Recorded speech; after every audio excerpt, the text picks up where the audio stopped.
It doesn't look like it's working.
All right.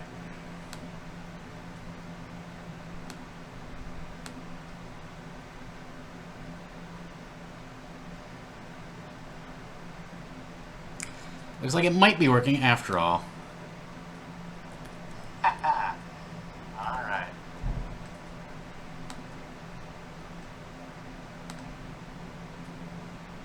Let me just get some technical things taken care of here.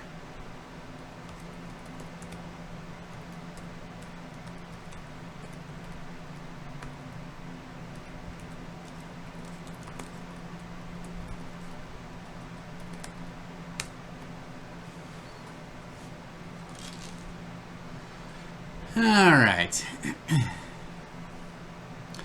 So, all right. Hey, everybody. Let me just tweet out that I am live. This is my first time doing this, so it's an exciting day here for Save and Throw Show. So, let me get my social media goosed since there's exactly not many people in the chat right now. Hello, iDragon14 and K McCusker. Yeah, like I said, let me tweet this out, and then we'll get started. All right.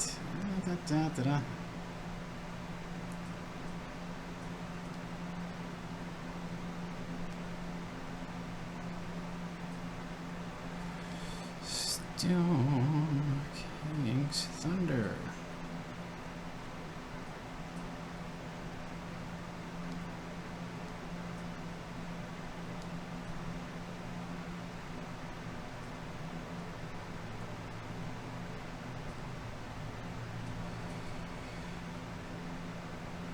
All right. So, very good. Hey, everybody. K McCusker, yes, I did pronounce it. And welcome, Professor Majak. Hey, everybody. Thanks for joining me, like I said, on Twitter, etc. This is just sort of a test run. Check out my laptop and make sure that we have everything set up correctly. I hope you guys can hear me properly. If you can't, please let me know in chat. I don't know that there's a lot I can do with it, but obviously this is just sort of a test run. So if there's things that we need to tweak, we shall do a little bit of tweaking. All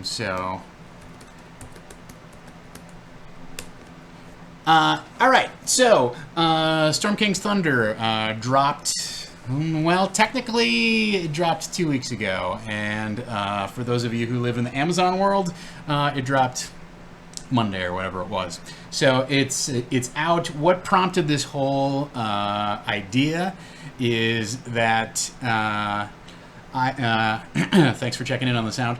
What prompted this whole idea is that I've been playing Adventures League for about the past year and a half, something like that. I decided it was my turn to do my good duty and step up and Dungeon Master. And so for the next season of D&D Adventures League, that's exactly what I'm going to do. Take a table of 6 players, and every week we're going to run them through the story here. So I thought, you know what, since I have to go through and do the DM prep for this anyhow, why not share that, right? So a little bit of background about me. Number one, I am the creator and portrayer. My alter ego is Bill Cavalier, the Dungeon Bastard. That's where I produce most of my RPG stuff. However, because this is an Adventurers League legal event, I can't totally Dungeon Bastard this whole thing up, right? So keep that in mind if you're looking for kind of an over-the-top, wacky, crazy, gonzo brush-up of Storm King's Thunder. That's not going to happen, right? I have to keep things AL legal, which is fine. It's a perfectly good challenge, and I think most of these things changes that you can make are AL legal, but also little embellishments that you can include without having to break the rules or go above and beyond or go over the top in a Dungeon Bastard type of style. That being said, the Dungeon Bastard is definitely informed by sensibilities that I've gained over my years of gaming, and I have a lot of years of gaming under my belt. But more specifically, what drew me into this experience was a while ago, a long while ago, right around 2000, so about 15 years ago. I don't know how many of you remember Monty Cook's Malhavoc Press, but he had a set of forums there, and what drew me into getting involved in the message boards at Monty's site was I picked up Return to the Temple of Elemental Evil, and he had a dedicated forum for it. And on the one hand, it was it started as hey Monty, can we pick your brains about this or that and blah blah blah. But very, very quickly, it turned into a community of DMs coming together and talking about, what's the best tactics here? What's the strategy here? How does this piece of the story fit in? Or my players are stuck and they've kind of lost the thread. All of those, your typical DMing issues, right? And so the great thing about it was that it was a community where DMs could come together and bounce ideas off of each other. And your first inclination might be, oh wow, so we could make everything super hard, or that wasn't necessarily our goal. It was definitely a place where you could go, all right, look, Headrak is a 19th level cleric. He should mop the party if he casts this spell and this spell and this spell and this spell in the first 4 rounds. Everybody's dead. That's just the way that it works. And we would say, okay, yes, you're right, and there are ways that you can tool up encounters, but also here's Headrak is also insane, so he's not going to think of, the most tactical things. He might be egotistical, or he might just be deranged enough that he's not going to use the optimal set of tactics, and that's going to give your party a fighting chance. So I feel like DMing is a really, honestly, it's a lonely endeavor, right? The only way that I get to sort of exercise my DM chops is either talking to other people at Adventures League, kind of when the players aren't around, which is rare, or just bouncing ideas off of my wife when we're walking the dog, Hey, what do you think's going to happen in today's game today? That's the classic question that I ask her, mostly because I'm fishing for ideas of what she's looking for in the game, or what's not working, or what she thinks is going to happen in the game that I haven't tuned into, things that haven't occurred to me. So with that in mind, my goal here is to share some insight into how I prep my game and the ideas that I have about running my game. Let's keep in mind, at PAX this weekend, Chris Perkins said a fairly brilliant piece of wisdom, which is that every DMs in their own way and in their own style, and there's no one right way to DM. That's as it should be. Every DM brings something unique to the game. That being said, I think there are some ideas and some concepts that we can brainstorm around, and also we can kind of like, as a hive mind, really like bring to bear, like, okay, let's take a look at the story or how the quests break down or that sort of thing, right? So that's kind of like, that's the background. That's my intent. That's my purpose here, is to, since I have to prep anyhow, share some of that prep with you and kind of think out loud with what's going on. And secondly, to really like try and bring a little bit of a community together around this thing, since a bunch of us have either just started or about to start the fifth season of Adventurers League, right? So those are my goals. I'm trying to think if there's anything else along those lines that's important to know. I will say, so from my point of view, my perspective, we have not started, okay? So, and along those lines, this time slot is not necessarily fixed. Like, the good news for you guys is you can go back on YouTube and watch it whenever you want. So if you're still at work or you're having dinner with your family or whatever, like, you can't join in the live conversation, but you can, hopefully you are watching this on YouTube and it's giving you ideas. So I have a couple goals along, besides my main objectives, some tactical things that I want to do is I'd like to try and create an area for us to collaborate. I don't know exactly where that is. I'm kind of inclined to just be lazy and make a Facebook group, but also I really hate Facebook, so I'm not sure about that. We don't have forum software right now on Saving Throw Show, so something to consider is like, where would you guys like to congregate in terms of like batting ideas around and things like that? Something to think about. The other thing is that this time slot is not necessarily fixed. Like, we don't have anything on Thursdays, and so this is an open time slot from 4 to 6 p.m. Pacific, assuming that I don't have other appointments for my job or whatnot that I have to take care of. Like, this slot works good for me. It is the day after Adventurers League, right? It's the day after, so it's a little weird to do a prep session the day after. I've also considered doing like 1 hour on Tuesday at some point, and doing like a 1 hour like recap of, okay, so here's what happened in Tuesday is let's set up the game, and then Thursday would be here's what happened in my game, and here's how I may have to adjust my plans accordingly. So we might set up something on Discord. Garav says that he's made a subreddit for Save and Throw Show, so we might do it in a subreddit there. That's not necessarily a bad idea either. I have not been plying the Reddit waters very closely, but that doesn't mean that we can't do it there.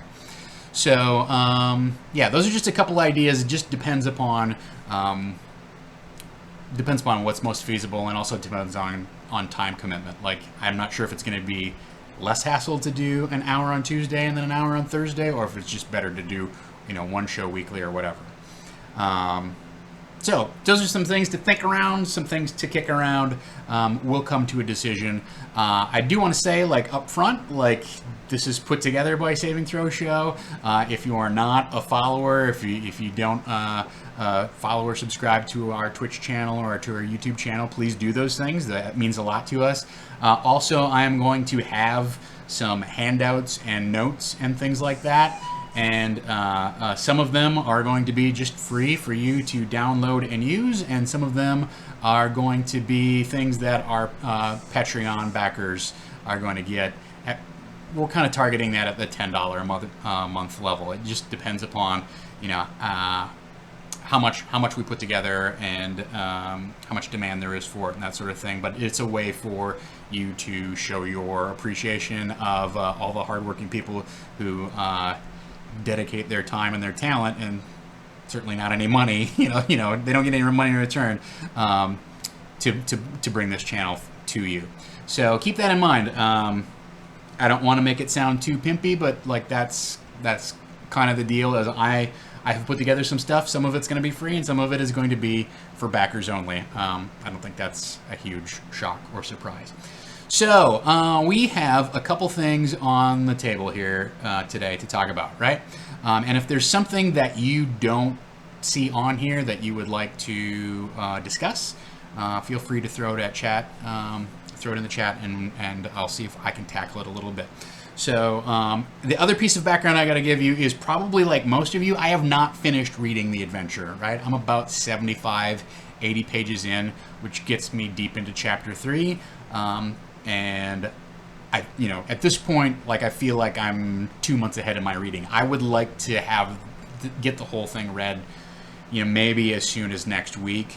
But it's a 256 page book. You can take out a certain chunk for monsters and magic items and appendices and that sort of thing, but this is a beefy adventure, and the thing that strikes me off the top of my head is that it's a very I feel like it's a la carte, right? So some things are kind of sandboxy. If you played Out of the Abyss or Curse of Strahd, it was definitely like a sandbox where your goals kind of shifted, or with Out of the Abyss, it was you started on a storyline and then you sort of went into we're in Gracklestew and now we have 16 million subquests. And for me playing that, I was like, but guys, there's demons out there. You get that there's demons, right? Do you know about the giant?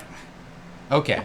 So that was one of my issues as a player with Out of the Abyss, was a little too sandboxy, where you introduced this huge kind of villainous threat, and then I felt like in our game anyhow, we sort of lost the plot line to do all of these side quests, and I was like, what's happening? Why doesn't nobody cares about what this amazing thing that we saw in the Dark Lake? This feels like the way that the adventure is set up. You've got a bunch of different quests that all sort of more or less kind of it's very modular, right? It's very plug and play. So if you want to play Bryn Shander, great. You send them the quest line for Bryn Shander. If you want to go to Tribal War, that's fine. Go to Tribal War. Golden Fields, pick one of the three. Pick the three that you like best. I want to do. I've done a little bit of deeper analysis on those things, because it turns out the quests that come out of those are wildly different. I don't want to get too far ahead, but one of my goals here is is to try and get the whole thing read so that we can keep the end goal in mind as we're prepping the adventure along the way. With that in mind, the first chapter is supposed to be, according to Adventurers League rules, about 5 sessions. So technically we have, I'm guessing, probably 2 or 3 weeks at least to get through just chapter 1. So we have plenty of time to forge our way ahead and begin thinking about how we're going to loop elements back in. Because as I look through chapter 3, I have kind of some of those same red flags that I had with Out of the Abyss, which is there's this imminent giant threat, and everybody knows because it's called Storm King's Thunder, and it's got giants on the freaking cover, that there's going to be a lot of giants. And then it kind of gets a little wiggly in the middle with chapter 3, where you spend a lot of time traveling, kind of doing these side quests that I think it's going to be important to loop in elements that will keep those players engaged and either feel like they're part of the story and contributing, or feel like they're part of the story as the story is happening in corners of the world that they're seeing but not necessarily touching, right? So maybe they end up at a tavern in Yartar, and even though they're not necessarily doing anything directly to fight the giants, maybe there's people in the tavern who are talking about, oh, there was just a giant attack. Did you hear over in Golden Fields? There was these hill giants came out of the woods, blah, blah, blah. Or, the flip side of that is have people not talking about it. Oh, I heard there were hill giants wandering the fields around Golden Fields, but that seems kind of trumped up, doesn't it? It seems, I don't think anybody's really taking that seriously. And besides, from what my friend said, they were easily defeated. They're just a bunch of big buffoons, so what's the big deal? So those are ways that I've been kind of mentally thinking of, okay, we can keep the storyline active and alive, even as maybe they necessarily do some of these side quests, without the party being directly involved in fighting a giant every single session. So, all right. So that's I went off on some thoughts before they're even fully formed, but there you go. So, like I said, I'm at the point where I'm getting ready for session 1. I don't even know who my party is yet. We're in a little bit of the store that's hosting us is trying to make a concerted effort to make sure as many newbies as possible who have not played in previous seasons get seated at our tables. So there's been a little bit of like weird transition time while they figure out the process for how that's going to work. That doesn't affect you, but it does affect me in that like my start date has been pushed back till next Wednesday. From what I can tell on Twitter, it sounds like most people might have started this week, maybe started a week ago Saturday, or are planning to start the same time we are. Regardless, like I said, the first chapter is supposed to take somewhere between 3 and 5 sessions, so we have plenty of time to like catch up and like kind of work ahead a little bit. So, yeah, we are talking about Storm Kings. That's sorry, Live to Game. That's exactly what we're going to be discussing. So this will be Spoiler Central.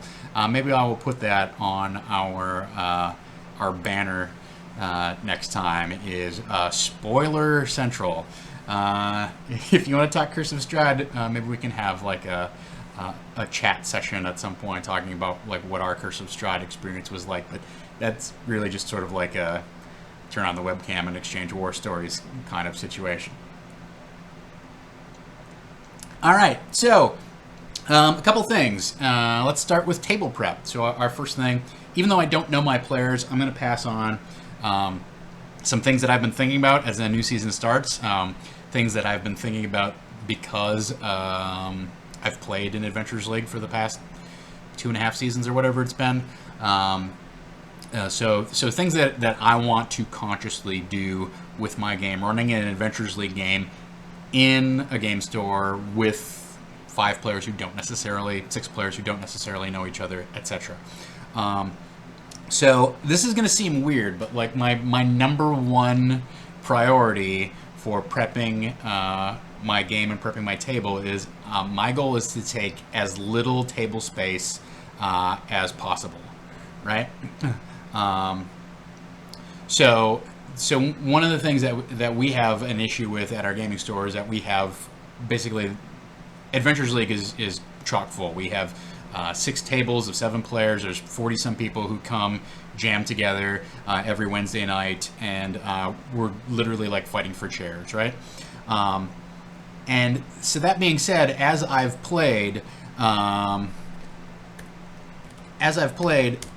everybody's got their PHB, their character sheet, their dice, their maybe their notebook, pen, pencil, something that they're drinking, etc. Like by the time you spread all of that stuff out, you end up kind of like, I don't know. I don't know if it's just me or if this is experience that everybody has, but we all kind of just feel a little like cramped in, shoved in. I'm not expecting to be able to kind of like lay back and splay forth in my magnificence. But I do like to have like a little room to keep my dice and my notebook and my character sheet all sort of organized and that sort of thing. I don't think that's... I want to make that as feasible as possible, but I want to keep the table kind of like the table atmosphere as open and friendly as possible, not super cramped. We do have some snacks at Adventures League, but usually it's like a soda and a thing of potato chips or whatever, can of Pringles or whatever it is. So I'm not opposed to like. I want the players to be able to like feel comfortable at the table, but I also like one of my goals is to not have a big pile of stuff eating up the table. So number one, this seems counterintuitive, but I'm not planning to use a DM screen. I like using a DM screen. I especially like the portrait profile or the landscape profile that everybody has gone to. But I feel like it just stakes out too much territory on the table, especially if you're playing on one of those 3x6 fold-out, kind of like the standard, the standard game store kind of like cheapo fold-out tables. Like, unless you're lucky enough to play at one of those big double square setups or whatever, it takes up a lot of room. So we're looking at no DM screen. I'm probably not using a battle mat. If I do, I will use it rarely for special occasions. And those are things that my home game, like I love. I love it when characters have minis. I love having like an actual map I can roll out and give people an exact idea of what this environment looks like, what the complex looks like. But what it comes down to is there's just not space for it, and the game runs a little bit faster when you use Theater of the Mind. So not using a DM screen, not using a battle mat or minis. I'm not planning to use a laptop. I'm not much of a laptop at the table kind of person in general. Like I don't use them personally, and I don't like it. Like my personal preference is you need your character sheet and your dice, and you need a small pad of paper. Like that's it, and a pencil, and you're good, right? I don't want there to be a screen full of distractions. Your laptop takes up more space than just your character sheet and a scratch pad. Like I like to run a tight ship. That's my preferred DMing style. It's Adventures League. You can't necessarily do anything about like banning laptops at the table, but we've all got our phones with us. That's enough distraction to begin with. I feel like a laptop just brings another level to it. The only time that I've really seen like a laptop used effectively by a player in the way that I approve of is somebody who's constantly taking notes. Like if you have a party scribe who they're have taken upon themselves, like their way to stay interested and engaged in the storyline is to type notes of everything that's going on and keep the initiative and all that sort of thing. Great, more power to you. But other than that, I feel like laptops provide a whole world of non-gaming that's just waiting to get beamed into your eyeballs and take you away from whatever's happening at the table. Like I said, it's Adventures League. It's not like I can just ban somebody from doing that. But my preference as a player is to not use a laptop at the table. My preference as a DM is not to use a laptop at the table. Hey, so what do? Well, here's an idea. So the nice thing about Chapter 1 is in PDF form, right? And I've had Adventures League people say like, oh, you know what? I just put it all on my laptop. It's all in the PDF. It's all there. I've got monster stats. I can click back and forth. It actually takes up less space. That's fine. I tend to be kind of like a tactile paper type of guy, right? So I like to write things down. I like to write notes, etc. So Chapter 1 is in PDF form. I printed it off, but I print stuff off in booklet form. Okay.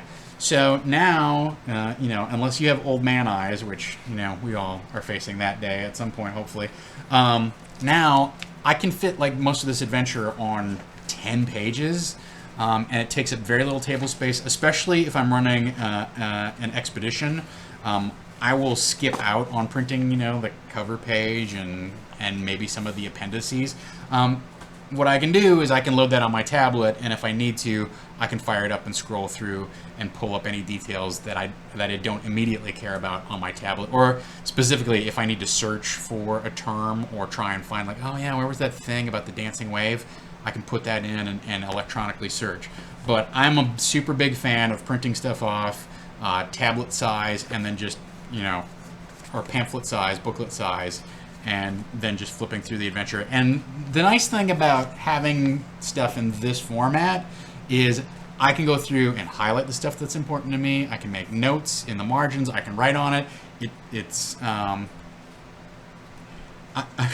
one of my frustrations with Wizards is they don't have a good bits and mortar program. I'm a little spoiled by Evil Hat because when I buy a game book from Evil Hat, like Atomic Robo or whatever, I can just send them the receipt and they will send me the PDF. And that way, if I want to print out the sample characters that are on page 225, I can just do it. There's an argument to be made here if you're going to run the whole thing off your laptop that you could pay $50 and get the Roll20 version. And that's apparently hyperlinked and makes a great reference resource, especially since the book is so big.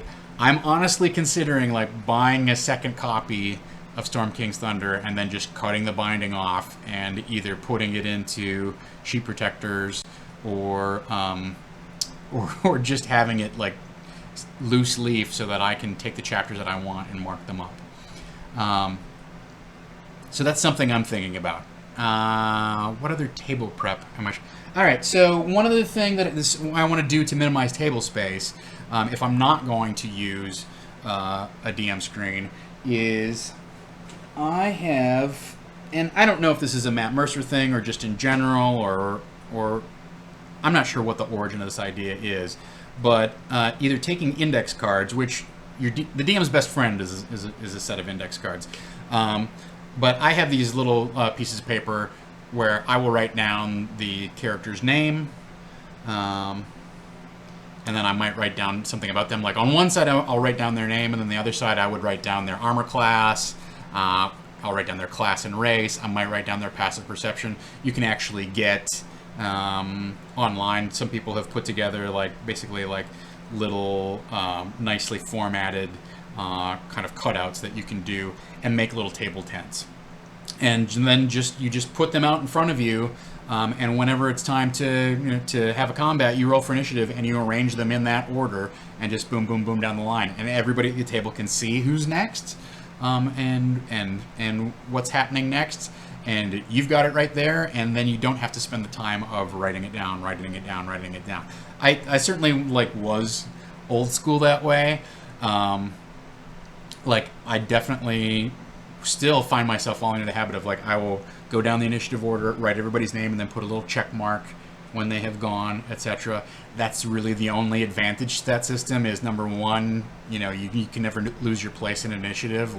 If somebody has a ready to action, and their reaction goes off, you don't forget two people in the middle of the order because their action triggered before they went. And you can keep track of how many rounds of combat actually went in the end, which for certain things, I guess that's important, right? For things that last, spells that last a minute, you might need to know if a fight goes more than 10 rounds. My personal inclination as a person who's concerned about the player experience is that if a fight goes 10 rounds, you better have had some really exciting things happen in round 4 and round 6 and round 8, because if that fight could have been 5 rounds, it probably was a better fight. I've found that it's very tough to just have a straight up brawl for 10 rounds and maintain everyone's interests over the course of those 10 rounds without it just feeling like I'm grinding down some more hit points. You need things in the environment to be happening, barrels exploding, new combatants entering the fray, the bad guy maybe kind of ducking behind something and taking cover for a round to recover. You need interesting things to be happening in order to build the drama and suspense of that, because otherwise, if you're just trying to whittle the players down to 15 hit points so that they do something dramatic and there's something exciting happening in the game because they only have 8 hit points, then just fireball them, a couple times in the first 2 rounds and make them think twice about their life. That's me. If I don't have a DM screen, am I just going to roll in the open? The answer is yes. This is Adventurers League. The rolls are the rolls. That's the way it is.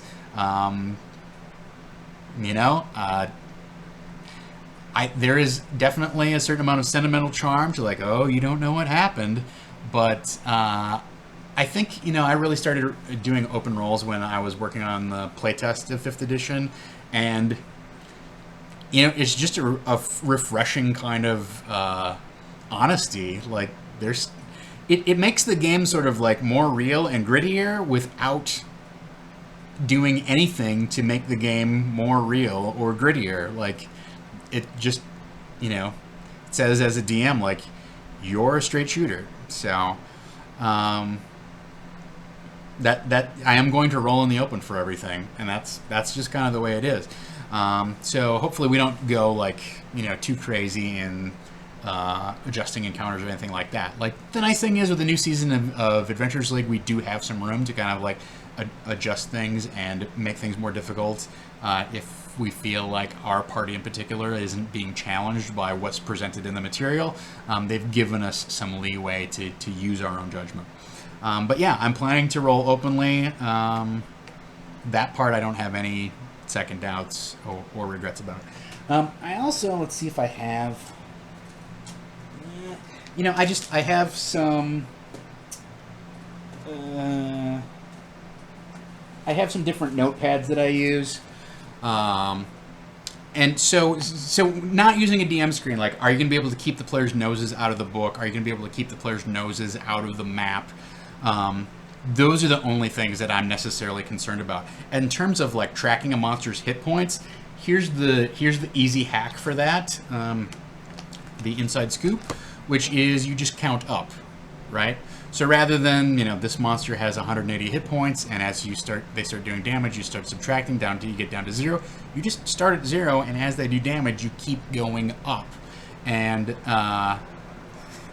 then they don't know what the threshold is unless you have 8 orcs who all have 36 hit points, and when they see when he gets close to like 32, they start dying off.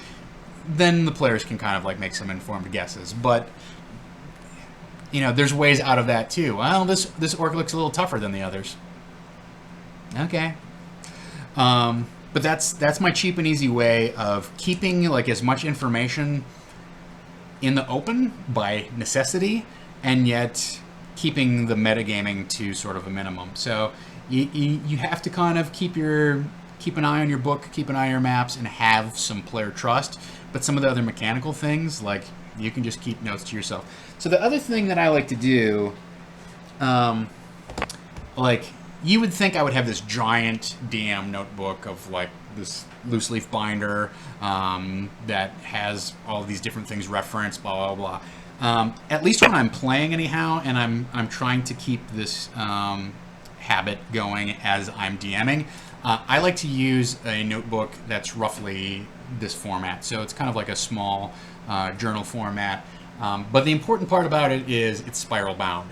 So what's the big deal about that? So the beautiful thing about being spiral bound is I can fold it in half and use the page that I need to use, and when that page gets full, I flip it over, and it only takes up, the footprint is just this size.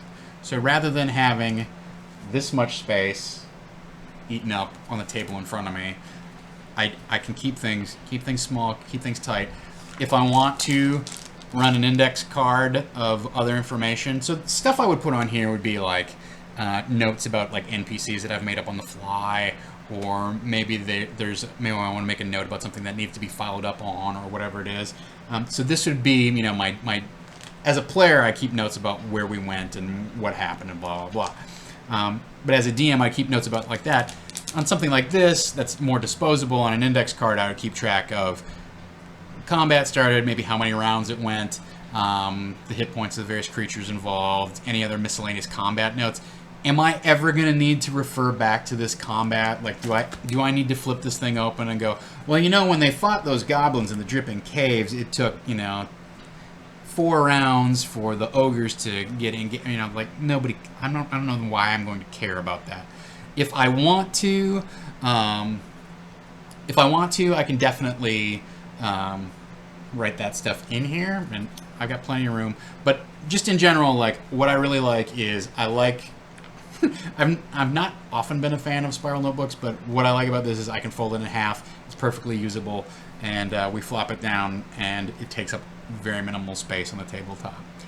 I know this seems like a weird thing to obsess about, but I like to be organized, because I know I'm not going to be organized, but I like to be as organized as I can at the table, and make things as simple and convenient for myself. And so juggling a big 3-ring binder, flipping back and forth, having those 3 rings in the middle of the table where you want to write on something and they're jabbing into you, these are all weird inconveniences, which should not be a big deal, but I just find, for me personally, there's speed bumps in my jamming style. I want to be engaged with the players. I want as few things as possible getting in my way, and so I want to keep things just tight, minimal, and convenient. And for that matter, I don't feel like I need 6 pounds of dice in front of me. I need a couple 20-siders. I need a few other dice. I don't like to have a giant pile of dice in front of me either. So that's most of my table prep. Good news, everybody, is that number one, there's not a hard out on when the stream ends. And I know we had some kind of technical difficulties the first 15 minutes. And number two, we don't have to talk about everything today. We can save some of it for our next session. So that's table prep. If anybody has questions or has a suggestion or something like that, please just drop it in chat. I'm happy to talk about it. But that's sort of, so my just to recap my table prep goals. Keep it small, neat, and clean. Keep it convenient. I really don't want to drag 15 books to a gaming session. I want to keep my bag light and lean. That's one of the things that I've learned about playing Adventurers League is, you just start to accumulate, like, do I need a monster manual? Do I need this? It's like, if I can print it off or make a note about it and refer to it later, great. Like, I would rather have 10 of these than carry around one monster manual, right? So that's my goal with table prep, is to give myself and players as much space as possible so that we all feel like we're participating and we're not just like buried in our own pile of gaming detritus. So that's table prep. Live to game. I did call you Space Colonizer in a tweet. That's weird that I would have said that, because Space Colonizers, he's totally different. He's a cool guy. Anyway, so that's just me giving you crap.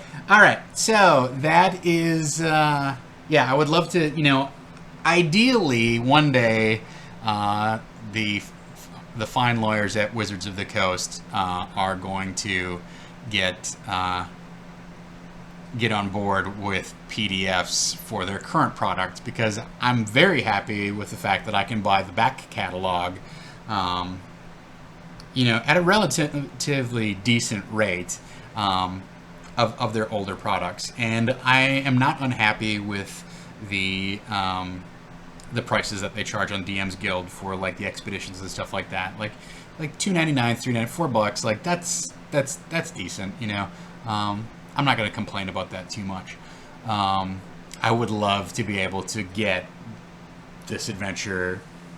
There's two things that I would love. All right, so since we're kind of off on a tangent,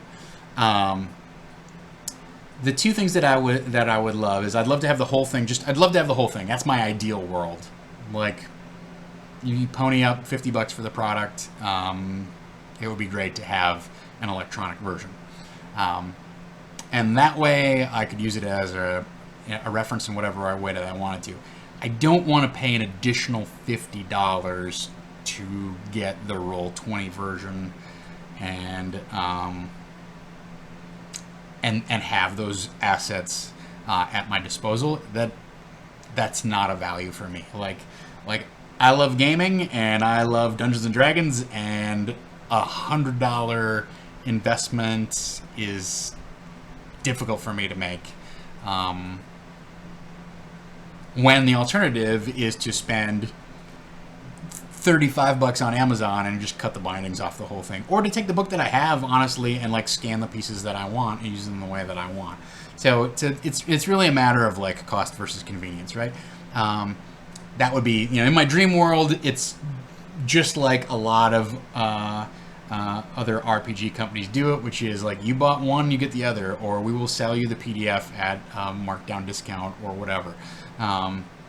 But that's obviously a much longer, more involved discussion that doesn't really relate to anyone besides three guys in an office somewhere in Renton, Washington. So that being said, the other thing that I would love is I would love to get just like basically the art assets. Like that's I wish there was a way. And now, to some degree, that is true, that you can get some of the art assets, but I would like it all just sort of like bundled together into like one PDF. Here's illustrations of all of the NPC characters that you're going to encounter that we've already like commissioned and included in the book. Here are all of the maps in a labeled and an unlabeled manner. And maybe some monster stats, but really I mostly want the art assets, right? That's important to me. You can go to like Mike Schle's site. I know Christopher West did some of the other maps, I don't remember Red Pen of Doom. No, that's not who that is. I'm thinking of Jared. Anyway, one of the other cartographers who's been doing work for Wizards lately. Anyway, there's a bunch of different guys who are on this project, so you can go to Mike Schle's site and get the full like rock and roll, super high res map of the Sword Coast, and basically like everything that they have of the Forgotten Realms right now, and then mark it up. So that's something you can do, and I've paid the $10 for that map because I'm planning. If you look ahead to Chapter 3, there's a lot of overland travel, so that map as a player map is going to be kind of like indispensable, right? But also as a DM map, something that I can mark up. Jared Blando, Red Epic. Yes, thank you, Zern. I appreciate that. Yeah, Red Pen of Doom is somebody else. That's true. So at any rate, that's what I would love. I would, you can go to some of these cartographers and get their work and pay them for it, which I wholly support, and I encourage you to do. But it would be great if maybe Wizards like went to all the work of just like bundling that stuff together for us and giving us those assets. Because one of the things that I want to have, I said earlier, I don't want to have a ton of clutter. I don't want to go all over the place and muck up the table. But I would like to have like cool handouts and like little NPC cards that you can throw on the table so that they know when this guy shows up. Oh, it's that guy. And put a face with the name, because we have I gotten the book out yet? I have not. We have beautiful character illustrations in the back here of all of these people, and I'm really loath to cut them out of my copy, right? So then, making color copies is a pain in the butt. But that may be what it comes down to, because we don't have a lot of other options at this point. So, those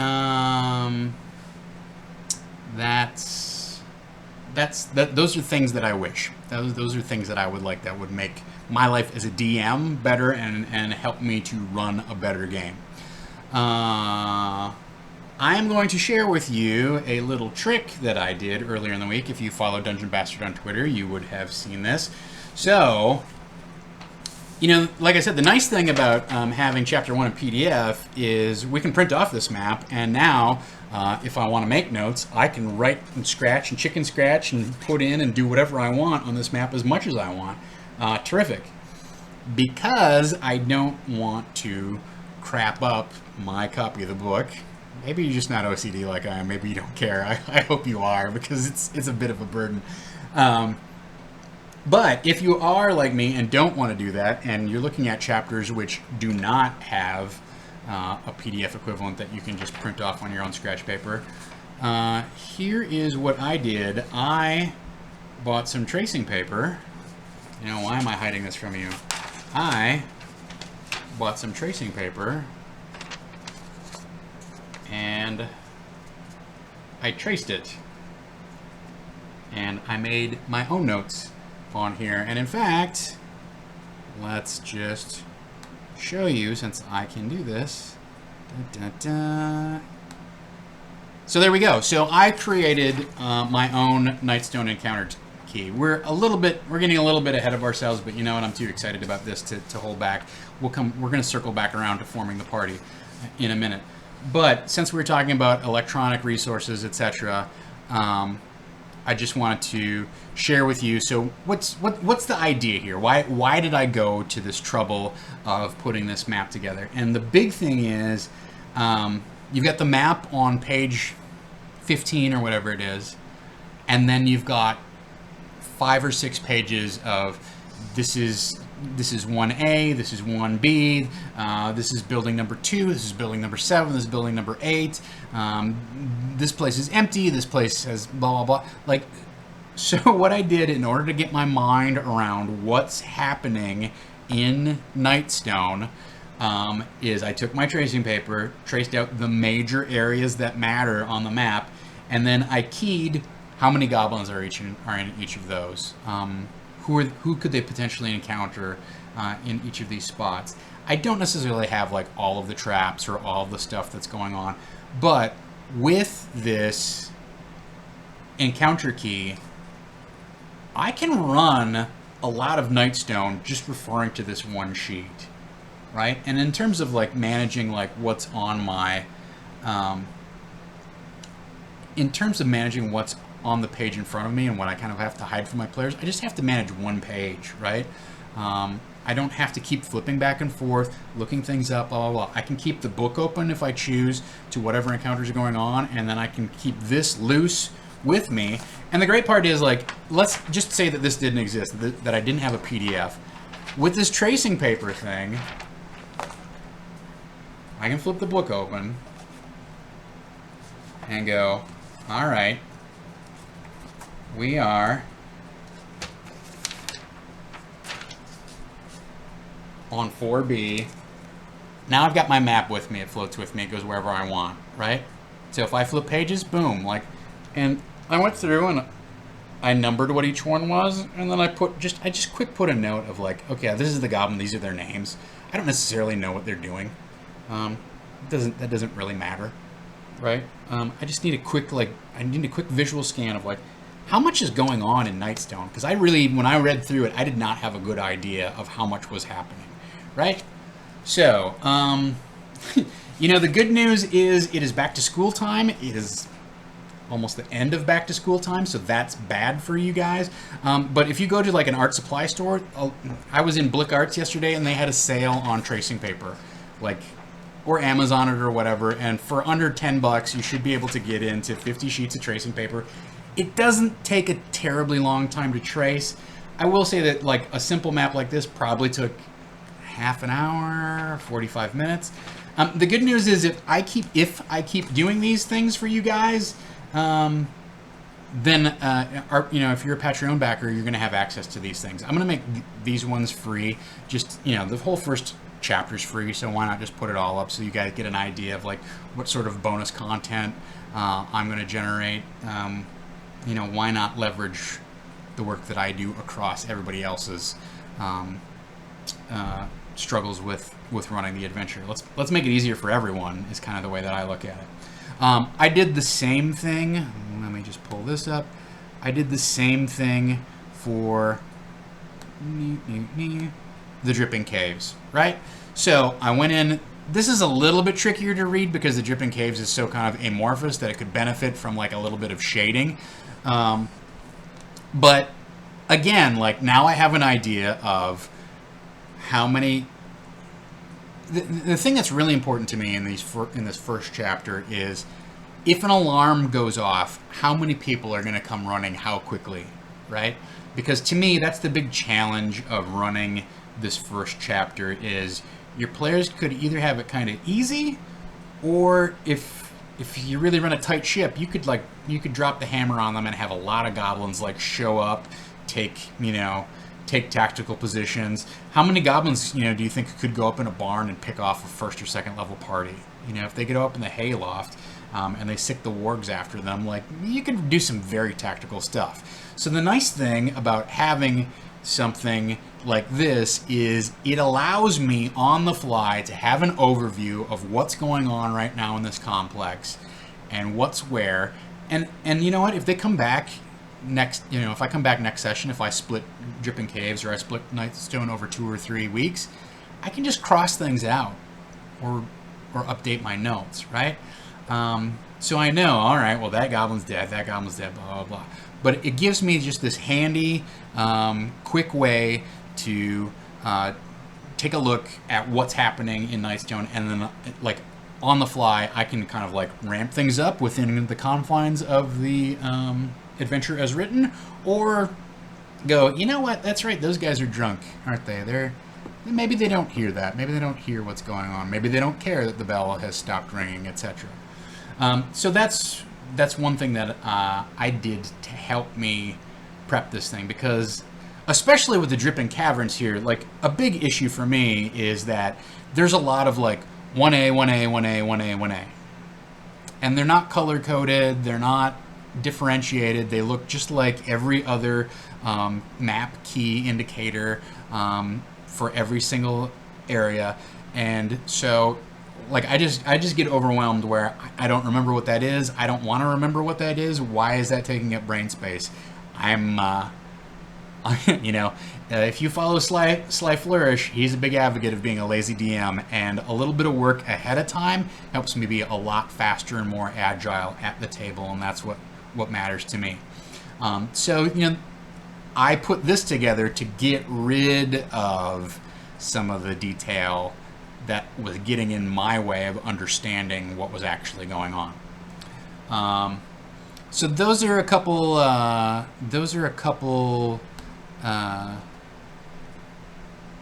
approaches that I'm giving you. That's sort of a teaser of the type of thing that I want to share here in Disorganized Play. Like quick tips, quick tricks, little assets that we can all use to make our game run a little bit faster. Maybe it doesn't work for you, but that's.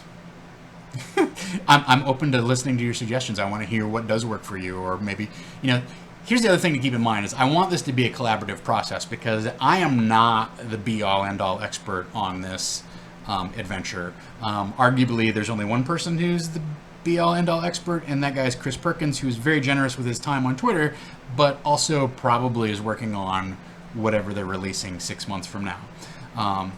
So I definitely want to be collaborative with you guys and find out like, oh, this tip didn't work for me, or I'm having this problem with my party, or whatever. Like, let's make this a back and forth, not just Tom talks about his game. Even though that's largely what our first session is, you know, by nature, that's just the way it's going to be. Braid 14 says, every goblin in the dungeon has a name, a backstory, and several characteristics. Is that right? Every goblin in the dungeon has a name. And to me, like, that's the most important. Like, everybody's like, well, you should just have a list of names. And it always becomes like painfully obvious when they're like, well, wait a minute, what's this guy's name again? And you go, oh, his name is, and then you look at your list and you're like, no, that doesn't work. That doesn't, wait, no, all of these are like old English names that I pulled together to use for elves. Like, none of this sounds like, his name's Blarg. You know, in a game that I used to play in, they had a running joke that anybody who wasn't important was just named Geltor. But it's just always a huge tell, and it always kind of like sucks you out of the storytelling when they don't have, like, a name is the most elemental piece of information about an NPC, really more than, I would argue, than like their race or character class or anything like that. Like, knowing what their name is by far the most important identifying piece of information, and then the other two things need to fall in place. But like, having to look for that, like, just put it in the book. It shouldn't be more than 12 characters anyhow, so it's not like you're grossly inflating your word count, but help your DMs out. And so that's one of the reasons I'm really glad that the goblins have names. The other thing that they have is generally it says what they're doing, what they're up to at this time, especially in Nightstone. It's very good about, like, well, these guys have ransacked the pantry, and now this guy is busy, like, stuffing his loot sack with as much cheese and vegetables and, you know, whatever kind of jars of goods or whatever, anything editable that he possibly can, and he can't drag it, much less lift it, but he is just going all out greedy. So in Nightstones, especially, everybody has something that they're doing. You don't necessarily get characteristics for every single one of those people, but they're goblins. You probably don't need to RP every one of them. They're largely there just to get shot. So that part of it, I don't sweat the details on that. If it was somebody that you're going to run into over and over again, like Harshnag,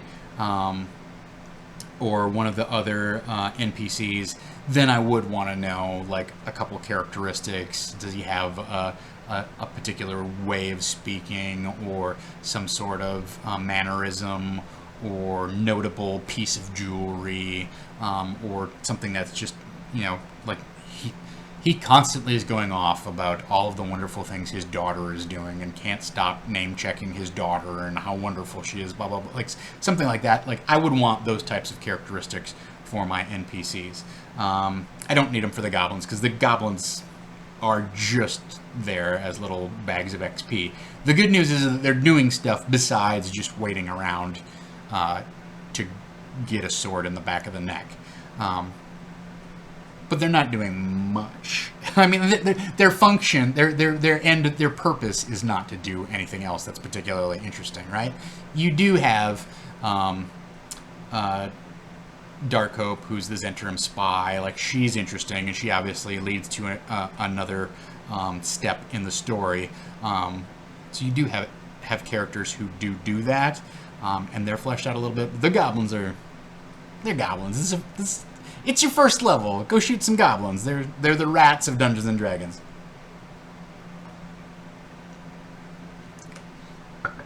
It's true, yes. For those of you who are just joining us, I am beginning to run Storm King's Thunder, which is the new adventure for D&D 5th edition. I will be running it for Adventurers League, and I'm sharing some of my tips and insights and prep work that I have done as I get ready to start next Wednesday running the adventure. And then every week I hope to bring you another installment of my prep time, what I'm doing to prep, and then probably a recap session. I'm either going to combine those two things, they might be two separate things. A recap of how did it actually go? What did we, no plan, survives contact with our adventurers, right? So there we go. Does Hug Hug make an appearance? I'm not sure. I have not come across Hug Hug. So I don't think I have Hug Hug on my... There's a goblin named Gum Gum, so maybe that's sort of like a quiet tribute to Hug Hug. So keep that in mind. So, all right. So let's jump back. That's a little bit about what's going on in Chapter 1. I'm going to talk a little bit more about Chapter 1. So I think, we're going to go for a good 90 minutes here tonight. I hope that's okay with everyone. I don't want to cut into your valuable Critical Role has not started yet time. So if you need to take a nap before you gear up to go watch Geek and Sundry, that's fine. Go ahead and do that. I'll still be here on YouTube. YouTube views count too. More importantly, our Patreon backers count. So keep that in mind.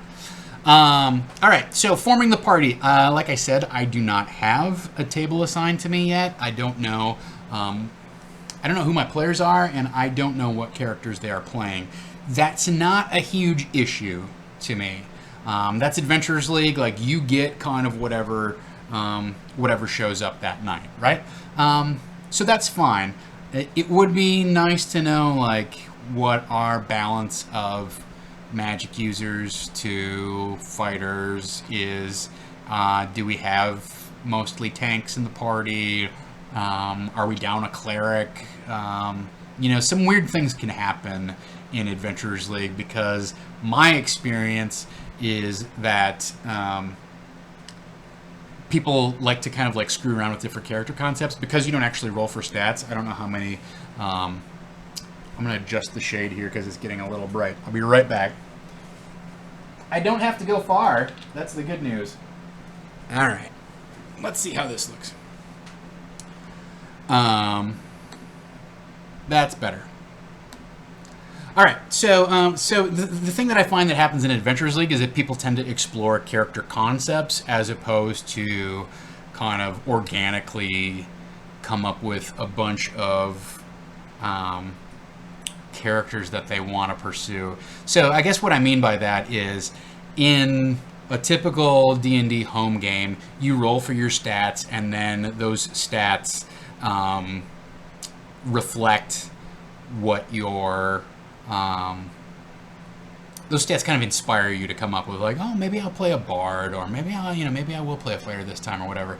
And in Adventurers League, where everything is dialed in to the standard array, unless you do one of the weird point buy systems, but because you do not roll for your stats, I find that people go, oh, I want to really try a dwarven barbarian who specializes in great weapon fighting, and then like they'll build their character concept. So more so I find than a home game, where a home game is like, yeah, no, just keep being a fighter, that's cool. I find that in Adventurers League, people tend to build their character out like at least 4 to 6 levels, like definitely to that first feat, right, or ability score increase. So that's that. I find that people come to the table with they might have a more esoteric idea for what their character want to be, but they definitely, in general, have a very specific idea of, I am going to be a lawful evil paladin who is a 2-weapon fighter who, has these and these feats, and that's their shtick, and they generally stick to it.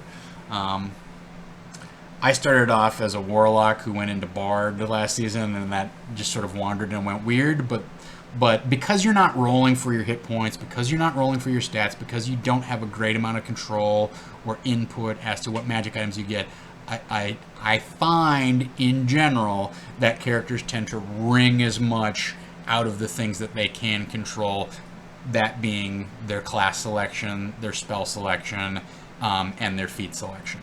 So it would be nice to know who's coming to the table on Wednesday night. Right now it's a blank canvas. That's fine. The adventure, chapter 1 is wander into a town that's been decimated by giants and that has been invaded by goblins and kind of like kick the little rascals out. So I'm not too concerned about being able to dial up or dial down the difficulty of any of that kind of stuff. That's not a big deal to me.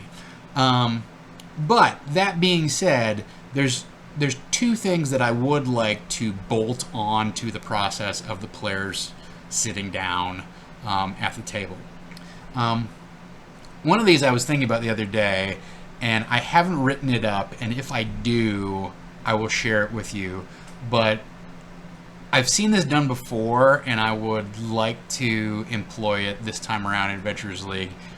Because our particular store is making a dedicated effort to seat newbies at the table, I would like to have a little questionnaire, just a very short, simple kind of questionnaire for the players, saying, have you played 5th edition? How much RPG experience do you have in general? And then maybe like some sort of like interesting quiz that's not like a 1 to 5, like on a scale of 1 to 5 type of quiz, but I want to kind of pull them about their gaming style, right? So if you go back and you look at like the very first supplement that I know of that tackled this, there's an amazing book called Robin's Laws of Good Gaming, and it's written by Robin Laws, and it basically identifies kind of like the 5 different types of gamers.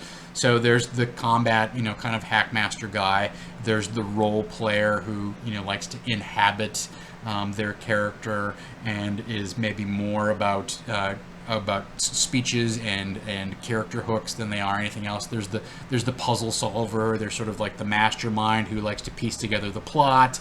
Those are just sort of like some broad kind of like groups of players that people tend to fall into, rather than saying like, do you like role playing 1 to 5? Like, I would like to present them with sort of like questions along these axes. So, you know, you walk into a dark cave, you are hoping that, check 1, there are goblins to kill, there's loot to find, there's you know, a dragon with a riddle, or there is a mysterious old man who has an enigmatic offer.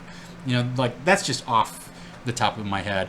Yeah, and page 6 in the DMG does pick up the sort of thing. It's funny because if you go back to like I want to say it was either like 4th edition or maybe when they did Player's Handbook 2 and 3.5, they basically like hired Robin Laws to like come in and rewrite what he wrote, just with a Dungeons and Dragons skew to it. So that's it's not a particularly recent idea, but it is a kind of like a level of sort of metagaming from the DM side of things that I think can really help you. So I'd like to kind of like get my mind around like, okay, what are these players kind of like, what are they inclined to do? What do they lean into, right? Because, you know, a lot has been made of the fact that, you know, you can be in the middle of a 4th level encounter and a frost giant will walk in and bellow at you, and unless you pull off some very clever tactics and have some very lucky dice rolls, he's not there to fight you, right? Like, it is a role-playing encounter.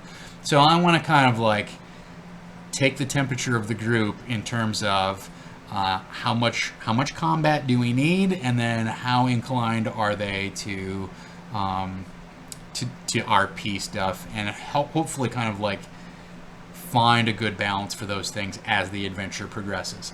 And it's also important just to know, like, okay, how many people are absolutely new to 5th edition? How much rules teaching do I have to do?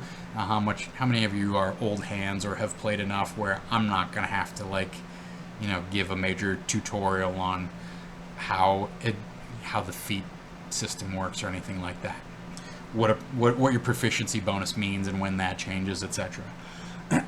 So that's one thing that I would like to do, is have a very short, very brief kind of dip your toes, like just basically kind of like a character profile. Like our store organizer for Adventurers League tries to do that anyhow, but because of the way that the store is changing the seating for the game this year, I don't think that's going to be feasible for her. She's not going to be able to, like, on the fly go, okay, all the role-playing people go to this table, and all of the tactical people, I don't know. And I will also say, in my experience of Adventurers League, like, most people are there to have at least one combat a night. Like, I feel like that's a legitimate expectation. Like, you should be rewarded with the experience of at least one combat a night. It doesn't necessarily have to be like a bunch of combat. Doesn't have to be all combat, but I don't think it's unreasonable. You know, I've sat at the table and looked around and just watched guys who are like just checked out until you go roll for initiative, and they're like, okay, all right, well, you know, game on. So I think it's part of the experience, right? So that's one thing. I want to include a little character, or not a character, but a quiz questionnaire, a player profile. That's what I'm trying to say. I would like to include a player profile, so I can get a feel for, like, okay, who are the players at my table? Because there's a good chance I won't know any of them, or maybe I'll know one of them. Again, that's fine. The other part of the equation that I want to introduce, and this falls under forming the party in a way that is not particularly standard Dungeons and Dragons, but for those of you who follow Dungeon Bastard on Twitter, or who have watched Saving Throw Show,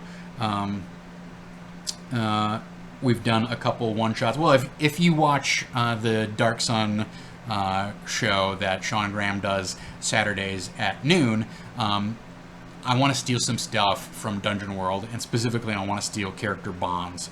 So for those of you who are not familiar, I am going to drop this in. Let me put a link in the chat room. I don't have this stuff at my fingertips, so let me just find it. All right. So I'm gonna point you at the Dungeon World SRD. For starters, if you're in the chat. That is not the chat. That's this tab. Okay. All right.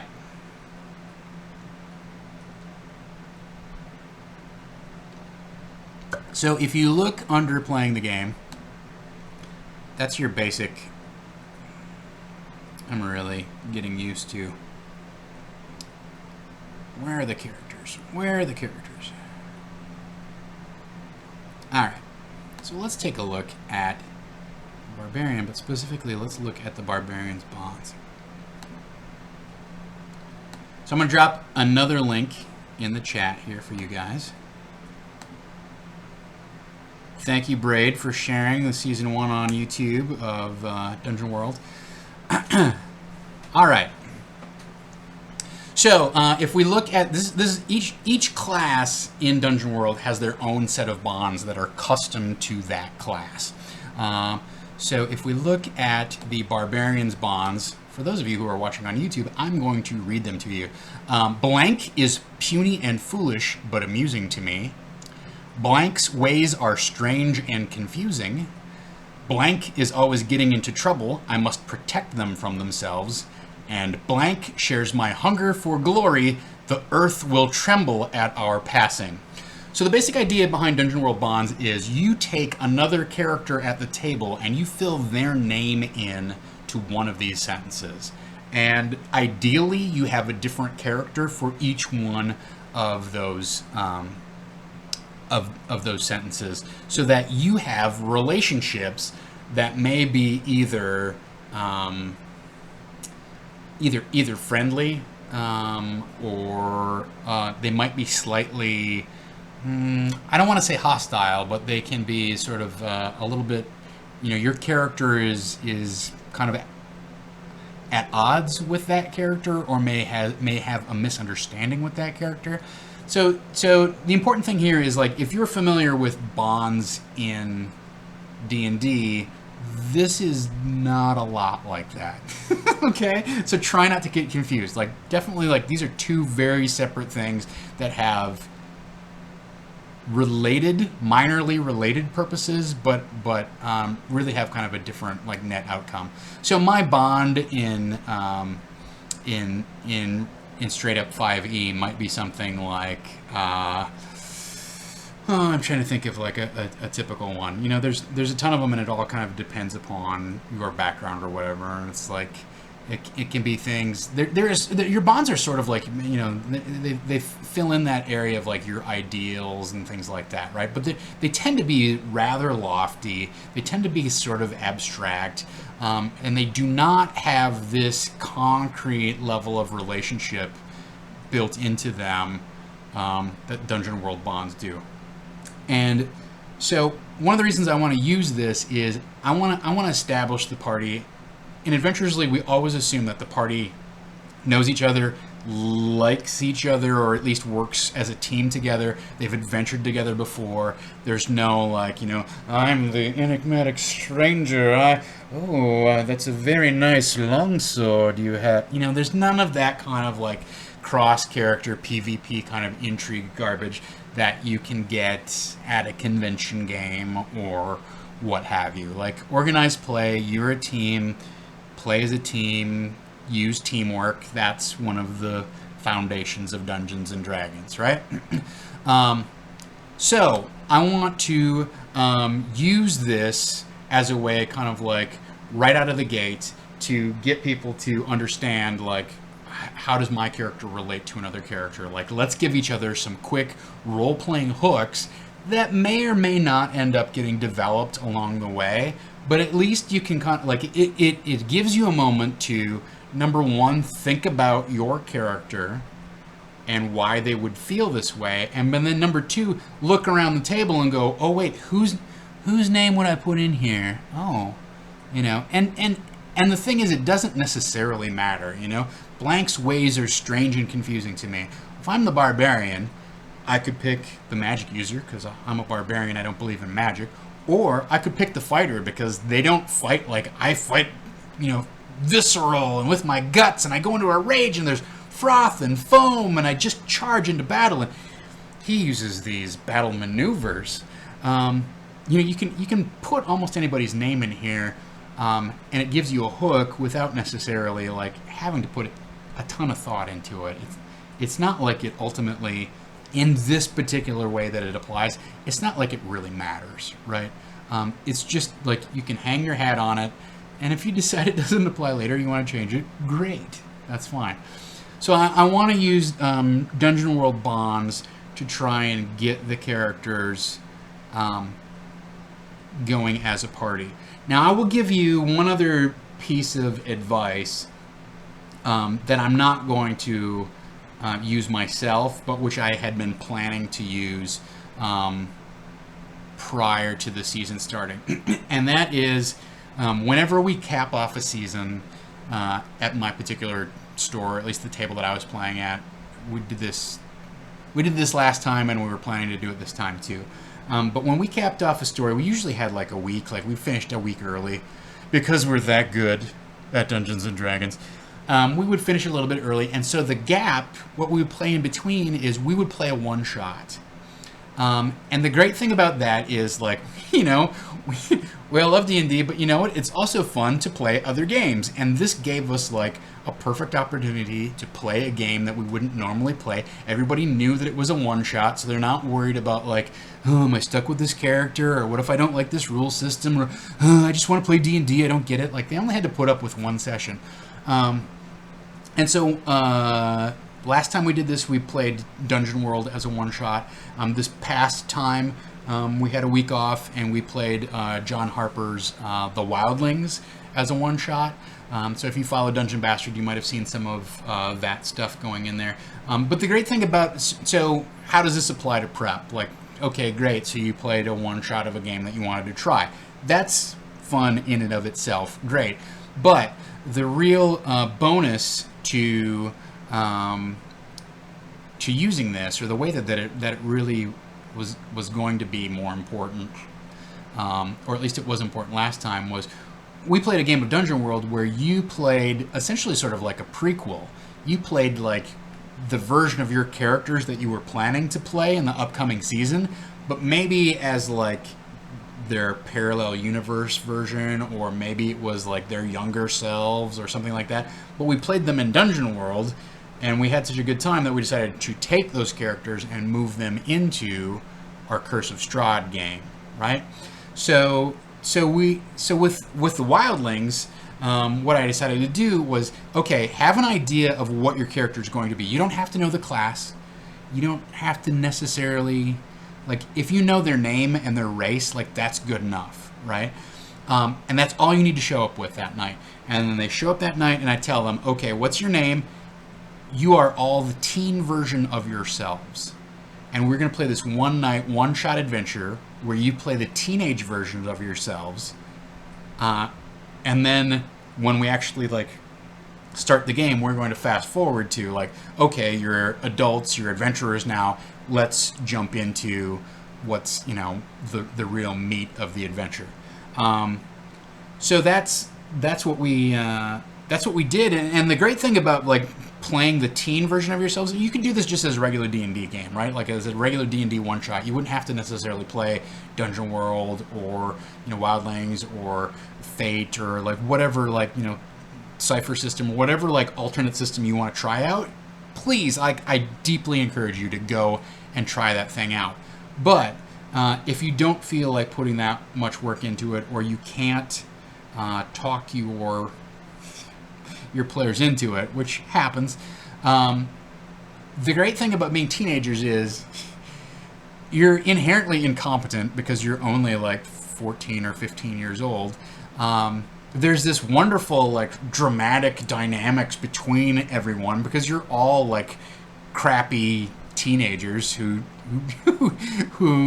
like get mad at each other for no reason, who like crap on each other for no reason, who have, you know, hold secret infatuations or long-standing, you know, like you're friends till the end, even though you're 15, you've already, you know, decided that or whatever.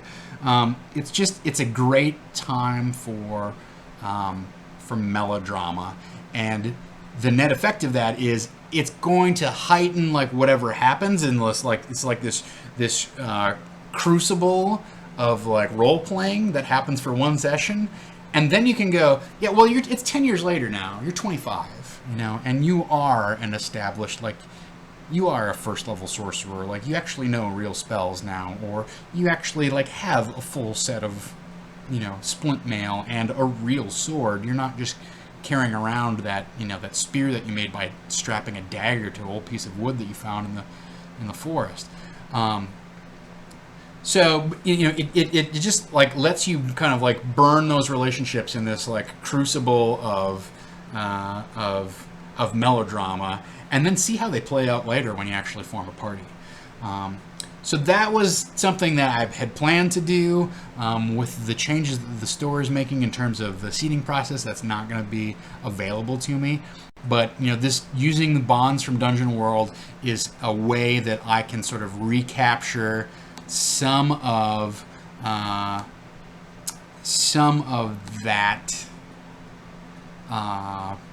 that relationship building, that role playing stuff. I'm going to show you one other set of bonds here, and I just want, there's a reason for this. So if you guys follow along in chat, these are the bonds for the cleric, and what I encourage you to do is I'm going to write some up, and so maybe I'll drop those in, you know, whatever folder we decide to put together for this stuff, or however we decide to put these rewards together. You know, like the maps that the tracing maps that I've done for you guys, like, you're going to get that, okay? That's free for everybody. We just have to decide where that lives. We'll probably post it on savingthrowshow.com, or wherever we decide to put it. But some of this stuff is like, this is to encourage you guys to be backers. A lot of you are, and I appreciate that. So you're getting it anyhow. But I want to look at these cleric bonds, and there's one in particular that I want to look at, because if you do some snooping around the internet, like Ryan Macklin who's a great game designer, has a lot of insights, you know, specifically, just has a lot of great insights. But one of the things that he pointed out is, if you look at the last one, so the first one is already a little bit aggro, right? Like, blank has insulted my deity. I do not trust them. Okay, well, it's establishing kind of a contrarian, you know, opposite relationship. That's valid. It might introduce some drama into the party that you don't necessarily, that you're not necessarily going to find productive. Although, sometimes if all of the players are on board with it, then it's fun and it can be harmless. On the other hand, like, it can be taken too far and people's feelings can get hurt, or they can just feel bad about, like, you know, sometimes there's a bond that's like, so-and-so is the butt of my jokes. And it's like, okay, that's cool in a group that trusts each other. And I think Dungeon World assumes a certain level of expertise that is not necessarily always available, or that you can't necessarily count on in an Adventurers League table, especially because it's a group of strangers getting thrown together for 4 or 5 months. So the first one, the blank has insulted my deity, I do not trust them. Okay, well, there's a difference between do not trust and don't like, right? That's fine. Blank is a good and faithful person. I trust them implicitly. That's low stakes, right? It's a nice solid bond. We get along great. We're best friends. All right. Blank is in constant danger. I will keep them safe. Fine. I don't have any. Here's the one that you need to think about. I'm working on converting blank to my faith. This is one of those bonds that can be taken too far, right? So if you're thinking about writing up some if you're thinking about writing up some custom bonds, I'm getting G-chatted.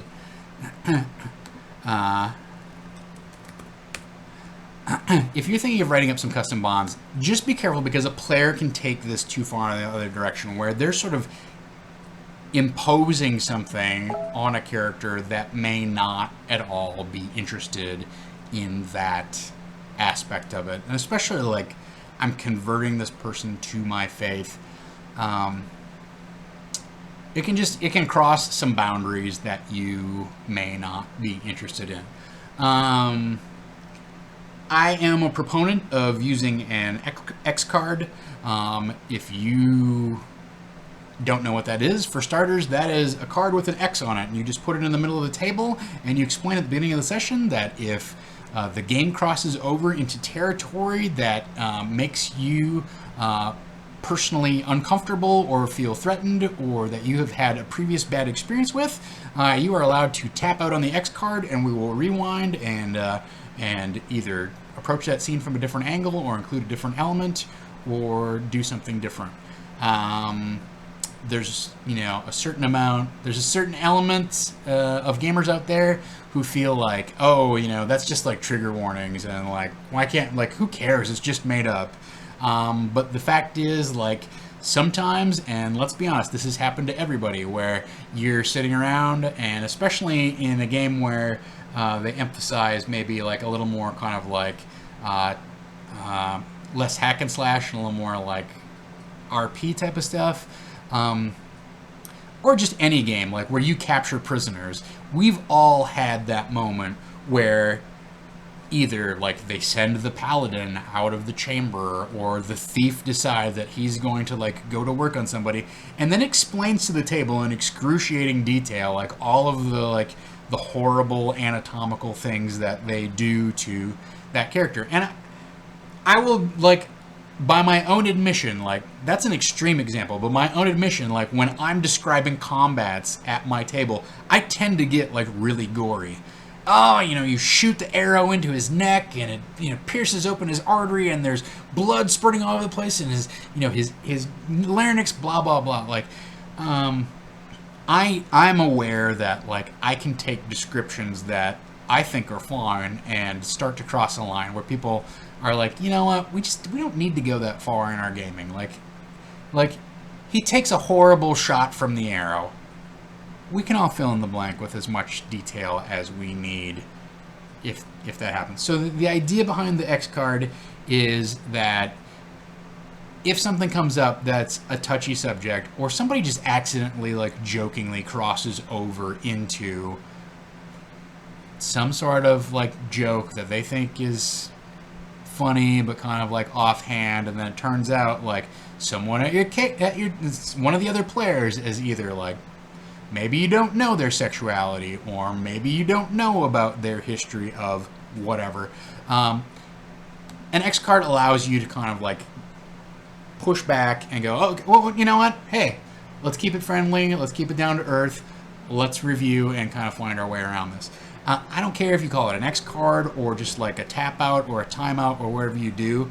That's the thing. Like that's a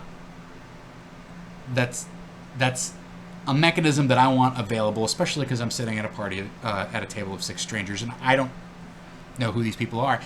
And I will say the other part of being an Adventurers League DM is you have a responsibility to be an ambassador for the game and an ambassador for the hobby. And so if you decide that you're going to let a player like go off and make a bunch of derogatory comments about like, oh, okay, the Goblin King is probably gay, and he da-da-da-da-da, and along those lines, in a even in a like a teasing and juvenile fashion, if you're going to allow that at your table, it tells the people who are new at the table, oh, this is what the culture is like. And I don't think that's what our culture needs to be like, myself. If you want to do that in your home game, and it's you and your buddies from high school, and you guys don't whatever you mean by it, that's the privacy of your own home. That's the privacy of your own game.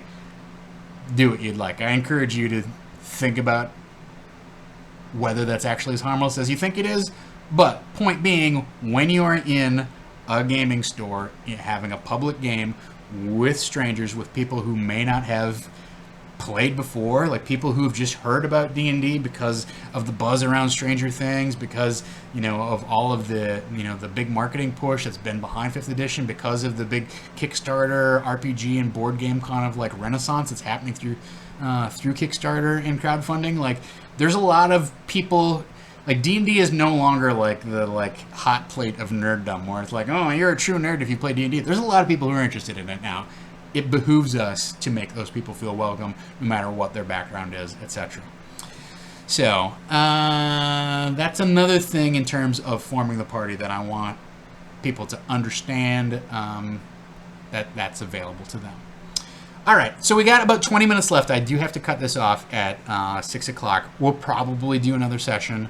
If you have ideas of when that should happen, chime in and let us know.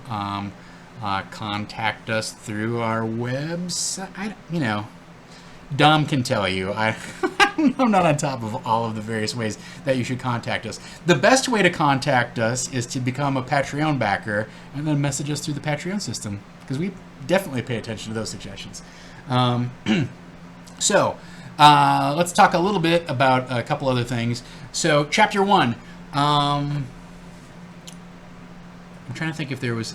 I want to get the part... Oh, so one of the things about Chapter 1 that I haven't touched on, I've talked about the encounter key, and I think that's going to be like a very useful tool for making Chapter 1 run very smoothly. Yes, Braid 14 is on top of the game with our social links. So, another thing that... that's important in terms of Nightstone is with forming the party is I want to give them like a reason or a hook to be going to Nightstone.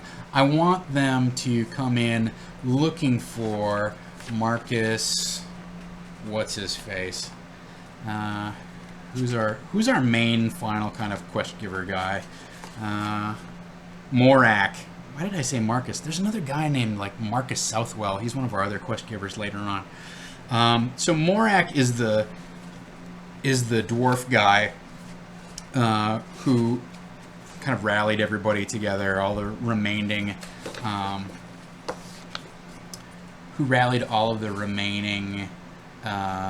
townspeople when the goblins started attacking, or not when the goblins attacked, when the giants attacked. He rallied people and got them out of the city, right? Because they were cut off from the tower and they needed to go evacuate, so they did. So that's pretty great and cool. But I want them to have like a more explicit tie to Morak. So they give some at the beginning. They give some reasons why the party might be traveling to Nightstone. I want to give them a little bit stronger thing than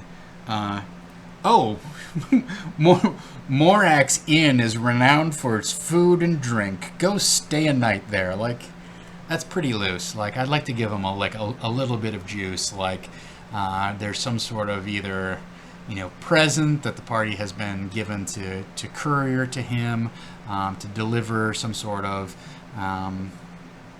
just some sort of MacGuffin that gets them there. So that's one thing that I want to happen with forming the party as well. Some of this stuff I should really write down because these are good ideas. All right, so the other thing to think about is you don't necessarily have to run Nightstone as your introductory adventure. And I may talk about this next time, I may not. But under today's topics, when I talk about Chapter 1 there is also a premiere adventure called Treasure of the Broken Hoard that I was lucky enough to play like 3 pieces of it. So it's available. Sean Merwin wrote it. It's available right now on DM's Guild. I did purchase and download it, and I did purchase and download all the DM quests. And those were all free, but I got all the stuff for the season. And then I was like, while I'm there, I'm going to get a couple things Treasure of the Broken Horde, and then I got a thing called Claw of Winter, which one of the guys from Adventures League here locally, Discerning DM, John Pritchard, wrote an adventure called Claw of Winter that I wanted to check out. So I got those things. So if you wanted to, you could probably run Treasures of the Broken Horde as your intro event. I have to go back through and see how much it got edited, and I also did not play 2 of the encounters. But I played 3 of them, and I will say that my experience was they're very short. So it's the basic premise here is that it's split up into 5 miniature quests that take an hour to 2 hours each, depending upon how many distractions you have and how well your party works together. But the thank you, Braid, for chiming in on the details. I'm going to go back and read Chapter 1 a little bit more closely. But at any rate, so Treasure of the Broken Horde is broken up into 5 like miniature kind of standalone things. And the basic premise, and I'm just going to kind of get into the premise of it, is that you've been hired to recover this dragon's hoard. But it turns out that pieces of it were broken up and secreted in these 5 different locations, and so as a result you end up going to these various spots where pieces of it have been buried or stashed away, and then you have a variety of encounters in those different locations, right? So it's sort of what I would call sort of like a micro dungeon crawl. It's definitely in the same vein of Storm King's Thunder, because you can kind of like pick and choose which pieces you want to do and which pieces you don't do, and it's not like a sandbox where you go here and then that informs that you should maybe think about going over there. Like, there's not really like a huge tight plot through line. If you want to play 2 of the 5 and call it a night, great. You want to play all 5, like, have at it, like, good times. I do want to download it and check like how much total XP you get. Oh, so Braid, you're just making things up. All right. Well, I am open to improvising off of those ideas. I think Marcus might have gotten murdered, actually. That's the bad news. I think Marcus Southwell is either dead or he is imprisoned. But he's, if I recall correctly, he's not doing well. I think he does end up telling you to go someplace. I'm not going to harp on that detail right now.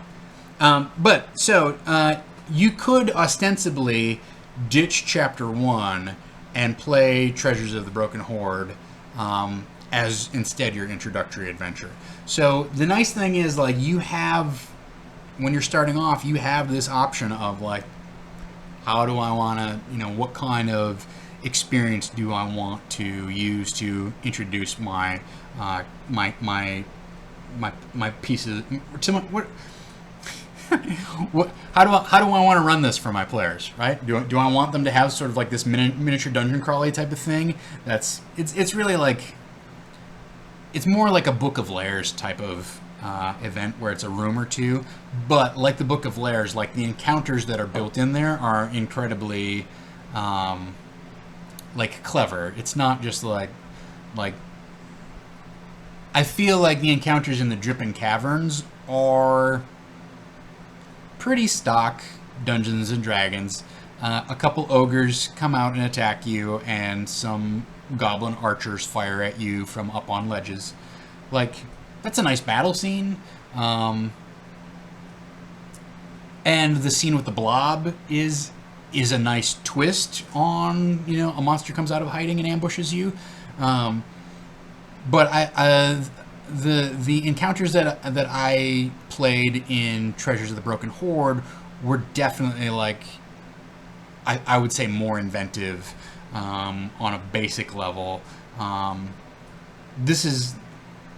Nightstone is, what I like about Nightstone is there's a lot going on in terms of like, this is a community and something has happened and here's how it's changed because the goblins came in, and like you feel like you're in the middle of it. So that's fun. there's some of those elements in Treasures of the Broken Horde. It just some of the encounters I feel like because Sean was probably just writing for that particular event, he could kind of twist the knife a little bit harder than necessarily what Nightstone was. There you go. That's the deal with something to consider, I guess, is what I'm saying. I purchased it. I have not decided. It's going to somewhat be up to our local store organizer in terms of how we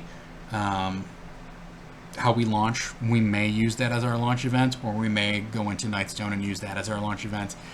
It's more her call than it is mine. But I would suggest, if you have the option, to at least take a look at it. Like I said, it does. I don't know that it has enough experience to get you to level 5 by the time that you're done. But I think you could probably shoehorn it in there and make it work. So if you're considering, if you're not wowed by Nightstone, or you just want another alternative, that is, the expedition that's available, and that is a launch event or a launch expedition, and it's definitely worth taking a look at it. If nothing else, to maybe like steal some encounters for later on. So, I have my window right next to me, and the curtains every once in a while crack a little bit, and and shine their holy light down upon me, the divine beams. So, Abstruse, I agree. My prep always starts off with these detailed notes, and I've got a whole folder full of information here that I've put together, and then down the road it's going to end up just being all over the place, and me hurriedly trying to pull crap together like the night of. But this is a big enough adventure that I'd like to be more on top of that. And one of my goals by hosting this stream is to, number one, kind of like brainstorm stuff with you guys, and also talk about the issues that you're having in your games, and what's working and what's not working with the plot line and your players, and etc. But also, like, to keep me on track, to force me to do some prep beforehand, so that I have put some thought into what's going to happen next, and where the story should take us. Because I do tend to be think about it for 3 days kind of guy. Like, I'm going to roll it around in my mind, and then that morning just furiously trying to get my life onto a piece of paper and have it make sense and make it work. And sometimes I'm successful, and sometimes the truth of the matter is, like, that's why I'm drawn to games that have a little less like mechanical crunch and prep time, because I can just make up magic items on the fly and it does not matter. I can introduce enemies that don't have fixed stats, and in session, in the game, adjust how hard or how easy they are. But that's not going to work with Adventurers League, and that's not going to work with this particular adventure. I don't want to be a seat of the pants DM for this. So that's one of my reasons for starting the stream, is I want to hopefully kind of like stay on top of it, either with you or for you. Yeah. So that's the buzz. That's the buzz with that. We've got a few minutes left. I am going to wrap it up at 6 p.m. here. If you have questions or suggestions, please drop them in the chat. I would love to see those. The quests ahead, the only other bullet point that I have is, at the very end of the chapter, it says, we're going to go back and talk about chapter 1 in a little more detail, because this is going to take probably 3 weeks at least to get through. But at the end, Morak gives the characters one of 3 different quests. And there's Bryn Shander, there's Golden Fields, and there's Triboar. Initially I was just like, whichever combat kind of looks the coolest is the place that I'm going to send them. But then spoiler alert, for those of you who have read ahead, it turns out that each of those locations, depending upon who survives, there are 6 side quests that get assigned to you, assigned to the party or presented to the party, not necessarily assigned. You don't have to take them. You can decide to do as much or as little as you want. But there's 6 different quests, and they each send you to a specific location, and they each have their own payout.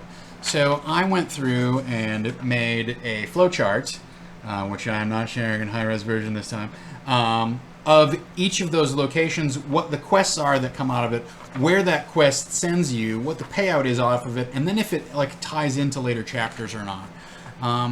So I think we're going to have some discussion later in another DM prep session as we get closer to let's make a decision, or let's help you make a decision about where you want to send your party. Initially, I kind of felt like, just as a preview, I felt like Bryn Shander was the most interesting scenario for the party, with the frost giants attacking and that sort of stuff. I thought that was cool. But now that I look at all the rewards that are available from the side quests, I'm kind of leaning to sending them to Tribal War, because I feel like the rewards from Tribal War are way better than the rewards from Bryn Shander.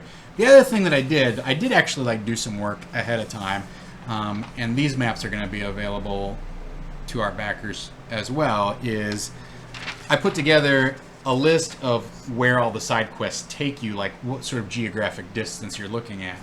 So that's the Bryn Shander one, the major cities that are involved in Bryn Shander. Again, using my tracing paper technique, these are the locations for Golden Fields. And this is kind of what, how much world crawling you have to do if you want to take on, if you were to do all of the Tribal War side quests. Because I don't know about you guys, but I definitely get lost looking at the Forgotten Realms map. It's way too big. Yeah, the flowchart that they have in the book is good. I like that. This is drilling down on a level of detail that I think is we're going to have to get to in order to make some informed decisions. There's one other thing that I want to show you. I don't have it right at my desk. I'm going to be right back. I want to get one other thing while I'm thinking of general game prep.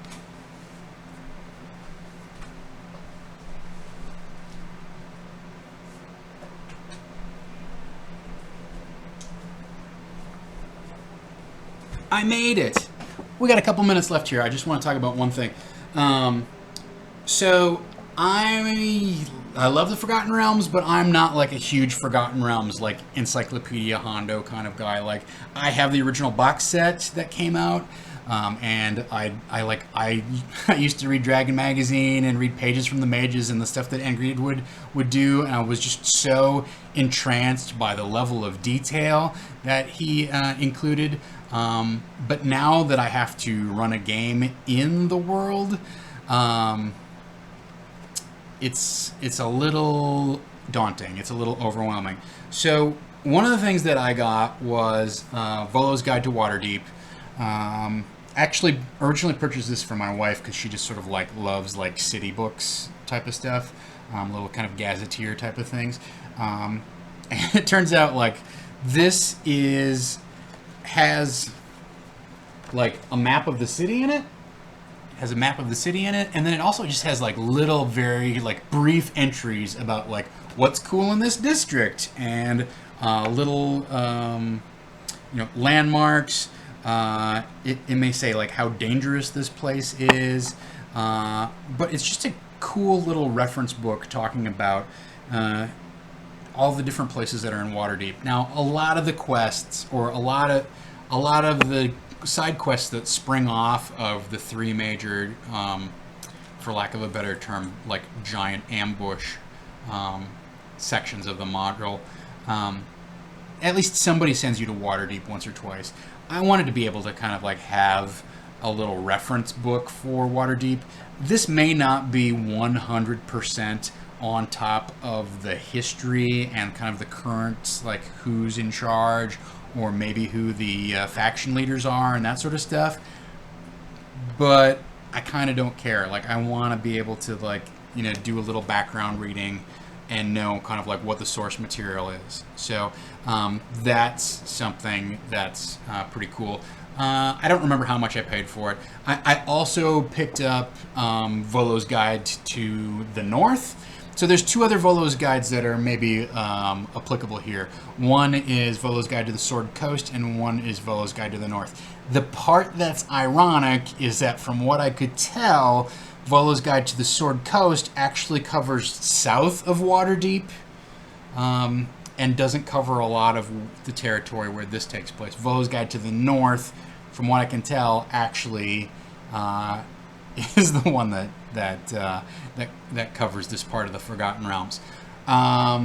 It was like $13 used. I'm sure it's not in great shape. I kind of don't care. It's just for me to use as a reference. You can also get them off of dmsguild.com or dndclassics.com or whatever portion of drive-through you want to kind of hunt it down on. So if you want the PDFs, also maybe not a bad idea to grab those and load them onto your tablet and, you know, either do a little nighttime reading, or if you have to quick look something up, have those at your disposal. So if you want the electronic version, I'm just kind of a print guy myself. So, yes, and as several people have said, you can play the Forgotten Realms video games and get a ton of information out of that. So, yeah, you definitely could have an entire campaign set in Waterdeep with Undermountain and whatnot. There's no question. I'm kind of wondering if maybe, you know, now that you mentioned that, if that won't be like where they go next, because we haven't seen particularly beefy Waterdeep supplement in any way, shape, or form. Like, as far as I know, the 5e information on Waterdeep is fairly thin, and that's such a major location that it would be very surprising if that wasn't coming up in the pipeline. But I don't know anything about that. I would be breaking NDA if I did. I'm just purely speculating. All right, so that is this has been Disorganized Play. I'm Tom Lommel. You can follow me at Dungeon Bastard. That's where I post most of my role-playing game stuff. You can follow me on Twitter at Tom Lommel if you want more of my take on the state of life and politics and living in Los Angeles and being an actor and living in a world where women shouldn't be harassed off the internet. Those are all things that I take a lot of stock in and that mean a lot to me personally. So if you don't want to hear that, that's fine. You don't have to follow me there. You can follow me at Dungeon Bastard.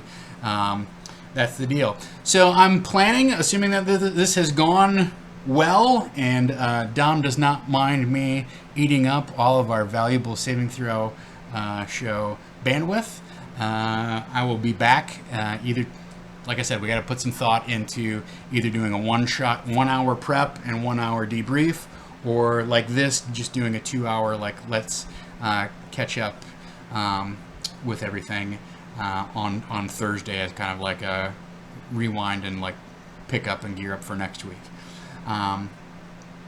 I will let you know, so stay tuned. Follow at Save and Throw Show on Twitter. Please subscribe. Tell your friends about us. If you are watching this on YouTube, please subscribe, share the videos, and leave a message in the comments if you have thoughts or ideas or anything like that. I encourage you to become a Patreon backer, just because although I'm broadcasting from my apartment, normally we're broadcasting from a very nice little studio that we pay rent on and pay actual real money, so your actual real money goes to bringing you more shows. As Braid 14 reminds us, Friday night we have Call of Cthulhu Black Bag. Wes Otis is going to be hosting his Call of Cthulhu game. I believe he has David Crennan in there. Yeah, and the rest of the Never Tell Me the Odds crew. I was going to adjust the curtains, but screw it at this point. The rest of the best of the Never Tell Me the Odds crew coming in to play a special session of his Call of Cthulhu game Saturday It is the Dungeon World, Dark Sun Dungeon World with Sean Graham, as well as Phoenix Dawn Command. Yeah, so that's coming up with the rest of the weeks. Of course, tune in on Wednesdays for Barky's Brigade, and Monday night, this coming Monday night. Why? How could I forget my own show? We are having the finals. It is season 2 finale. Our 4 champions from the previous 4 sessions of season 2 Monday Night Dungeon Fight will be entering the arena in an all-out slugfest for the ages to determine who will be the ultimate season 2 champion of Monday Night Dungeon Fight. And Mr. Sungrowler himself, Nick Levy, has put together a mind-bogglingly awesome traveling trophy. So I hope you please join me for Monday Night Dungeon Fight. That starts at 7:30 Pacific time on Monday evening, and it should be off the hook. 3 of our players are from Phoenix Dawn Command, and Mr. Alex Escobar is coming back to defend his title as Season 1 champion. So he has the potential to double up here, to become sort of like the reigning badass of Monday Night Dungeon Fight. That's going to do it for me. Again, please, I've enjoyed talking at you. I would love to talk more with you, so leave a comment, become a Patreon backer, and I want to hear about how your games are going. So until next time, good gaming and game on.